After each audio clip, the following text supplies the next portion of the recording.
Alright, this last side is dealing with equilateral triangles still. So as we saw in the previous video, if this is the first video you're watching because this is all you needed help with,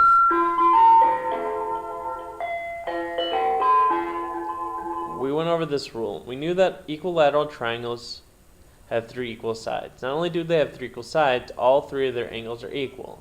And because all 3 of their angles are equal, they have to equal 60. So technically we know that all 3 of these angles equal 60. Alright, here's the fun part. Because we know this one's 60, and we know something about these 2 angles, because they are created by 2 intersecting lines, alright, we know that this this angle and this angle are congruent because they're vertical angles. So this one would also have to be 60. They tell you that this one is 68 right here. So we know this one's 68, so we write 68. We know this one's 60, so we write plus 60. We know this one's x, so we add x. So we're trying to figure out what x could be to make that 180. So combine the 2 numbers together. 128 plus x equals 80. Subtract 128. Subtract 128. You should get x equals 52. It's same for all 3. We know that all 3 of these are equal to 60. Because they're vertical angles, we know this is equal to 60. We know that all 3 of these angles need to add up to 180, so we add 60 plus 54 plus x and set it equal to 180.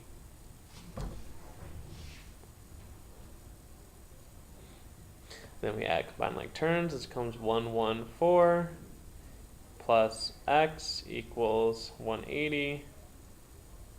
Then we subtract 114, subtract 114, you get x equals 66. So that's your x.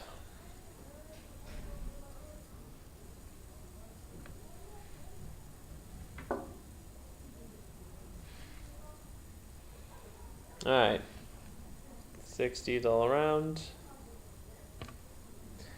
Vertical angles, so this would be 60 as well. We have 2 of the 3 angles, 60 plus 74 plus x equals 180. Combine like terms, so 134 plus x equals 180. Subtract 134. X equals 46. And that's your answer. Alright. I'm going to go over this quickly on this last video. Expect one problem to look like this, one problem to look like this, one problem to look like this. There's going to be 6 problems that look like this, and these 4 right here. There's going to be one problem with trying to prove 2 triangles are congruent only. And then there's going to be one problem using CP/CTC.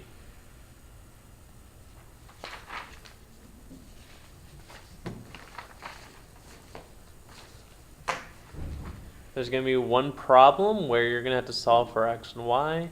One problem where you're going to have to know that these 2 are congruent and how to solve for x. And then there's going to be one problem that either asks you how you know the base angles are congruent or how you know that the 2 sides are congruent. So it's either going to look like the first or second one of these. You're going to have one that has all 3 sides congruent and one with all 3 angles congruent. Know that both of them mean that it's equilateral, meaning all 3 angles are 60. Last but not least, you're going to have one that looks like this. So make sure you know it all for the test so that you can get A on it. Alright, thanks for watching. Have a good day.